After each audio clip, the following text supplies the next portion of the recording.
ain't shooting. Maybe they're all dead. What do you think, Doc? You think they're all dead? Clint Eastwood's newest movie is Flags of Our Fathers, one of two World War II dramas that are going to be coming out in the next couple months. This one centers on the American side of the conflict, and more succinctly, it centers on the symbolism of a famous photo taken where the Americans were raising the flag and what this meant to people coming home or at home. And I think that it's really strange that it's really similar to Saving Private Ryan, which a lot of people view as the modern classic World War II movie, in that it's about a symbol and what people will fight for and what it means to people.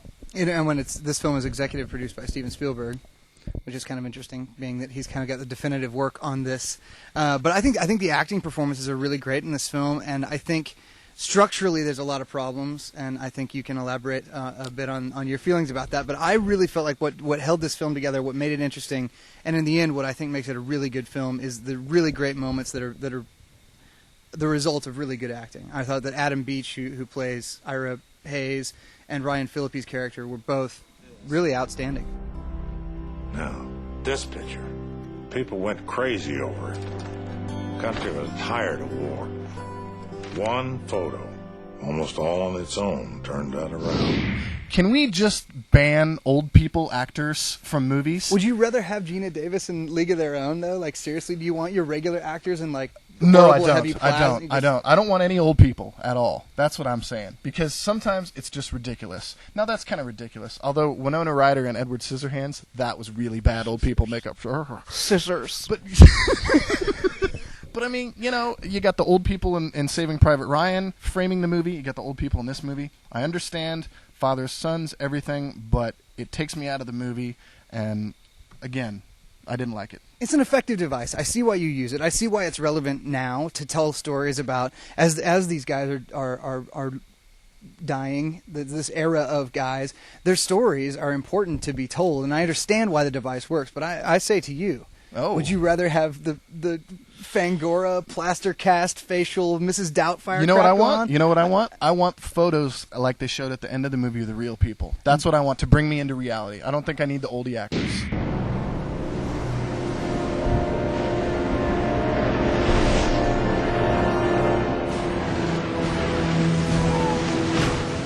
The battle scenes, of course, very visceral. Again, like Saving Private Ryan. The battle scenes are great, and the overall, like, there's some great shots of the entire, like, naval battle groups coming up to the beach and stuff that are just really mind-blowing. Some great shots, some great special effects. We're selling the war every day, you know, here at home. It's a different time, obviously, when President Bush is on an aircraft carrier with a mission accomplished banner behind him. We can immediately call bullshit on that and say, you know, this is fucked. But when you're watching Flags of Our Fathers, you get the sense that they needed this photo at home. And the scene where the photo actually happens is so great because it's what staged photo ops are all about, you know? It's the second time they put the flag up. It comes, it goes. The photographer says, I wish I would have got their faces, and then that's it. You know, it's always interesting to see something that has such historical significance that has a really sort of dubious impetus, something where it's like the reason that happened was not any of the things that it would eventually become. And I think it's, I don't know, I think it's great. It's a solid rock fist up for me. It's the kind of movie that I think for a lot of Americans, especially right now, trying to understand and deal with what's happening in Iraq or any of the conflicts we've experienced, I think that people are going to relate and be interested in this movie. And I think it's really well done. I think Clint Eastwood makes clunky movies, so I'm surprised not one bit by the structural problems, but I think the acting is really solid. The acting is solid. The ideas behind it are great, and as you said, really current. I'm going to give it a solid rock fist up, too, with a tendency towards a minor rock fist up. You're wavering? I'm wavering a little bit, but it's still a powerful movie. It could have been about 20 minutes shorter, I think. But, yeah, Flags of Our Fathers. I'm excited about the companion, Letters from Iwo Jima, that comes out either in December or January.